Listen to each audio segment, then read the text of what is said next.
now that I've got all the outlines all fine-tuned and stuff, the next stage of the process, stage 2, is to actually position each and every single one of these clouds. For one, what I usually like to do is I make this image much bigger. Why do that? Or also make the layer bigger too. Why do that? It's so I can have all these clouds stashed into a corner, like for example this.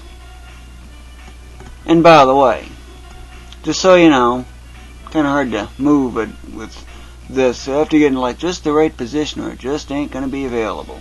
If you know what I mean. It takes that kind of precision. But there's an easy fix. Just do that and what do you know? And with the 2.4 version, stage 2 will be a real pain. Simply because of one thing. What is it? Well, you see how I select that and I just drag just like I normally do. Normally that would actually move the actual selection itself rather than the contents of the selection. Thus, I wish in the 2.4 version there was a checkbox like these, for example, that says Move Contents. There's a check in there, move the contents of the image that I'm selecting.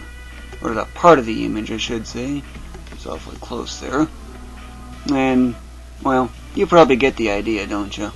It just makes my workflow so much faster and more convenient, too. And I position these in a way so I can just simply rectangle select them like that and pretty much easily get them.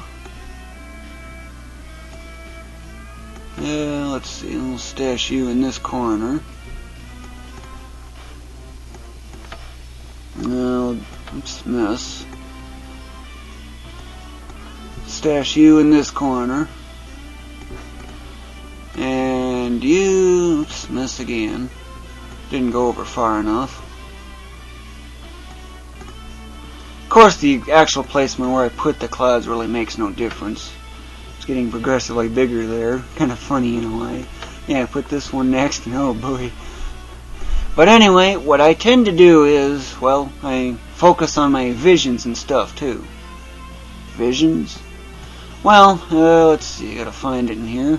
Scaling grid. And yes, I need this, and I need to reduce the opacity some too, to help the contrast, or help improve the contrast between this and the clouds.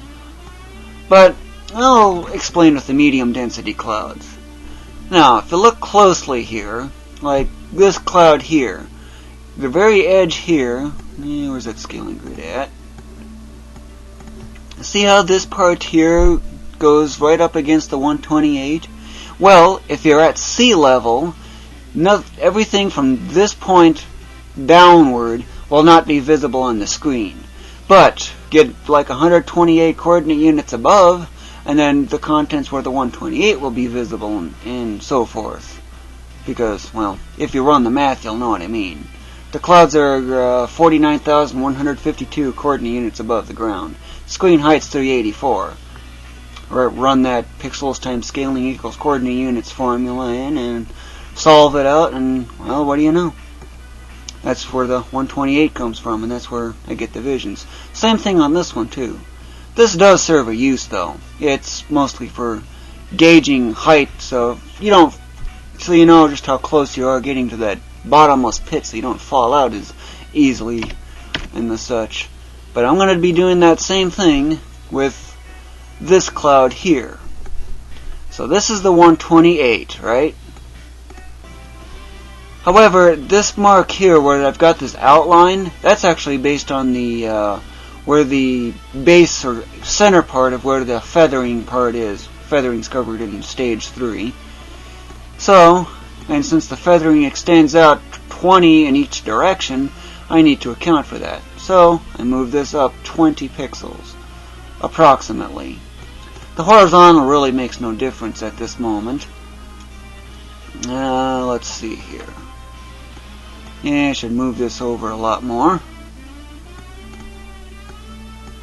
But this is what I usually do for getting the positioning and stuff all set. But it's not just how I orient the clouds and stuff.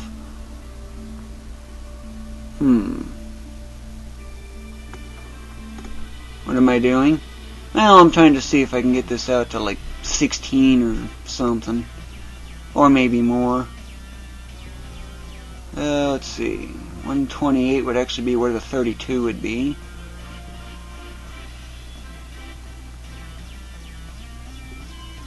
I also have to consider tiling and stuff too. You know, speaking of which, I should demonstrate that too. You know how everything on here is it's at 1024 by 1024, right? Well, this one's kind of right at the very edge. So what I'm going to do is I'm going to copy this, zoom in considerably because I need really high precision. And now I move this 1024 this way. And that's where my repeat is. Also make sure it doesn't conflict with these. So now when I position this cloud, I'll know how it orients with everything else. This way I get seamless tiling and stuff. Plus I'll need the overflow anyway. I must consider that. Need to do the same with this one, but this one's in the way for that. So I'll just stash that over there. In case you're wondering, I am trying to tile this one in that same way. In this case, the cloud can go off the edge of the image as long as it's one of those repeats and the such. So at least now I know where that's going to go. So now I just need to find room for maybe this cloud here. Well, I'll just shuffle the clouds around pretty much in the same way as I usually do, and I'll just delete until I get everything finalized. And I need to tile this off over, since I already got it on the clipboard.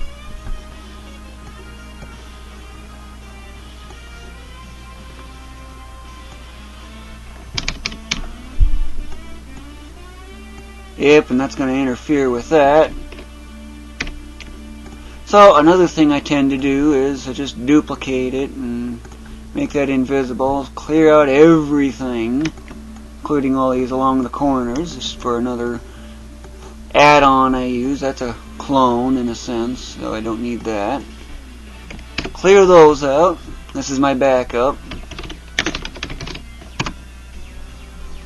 Oh, I'm going to get rid of the word copy.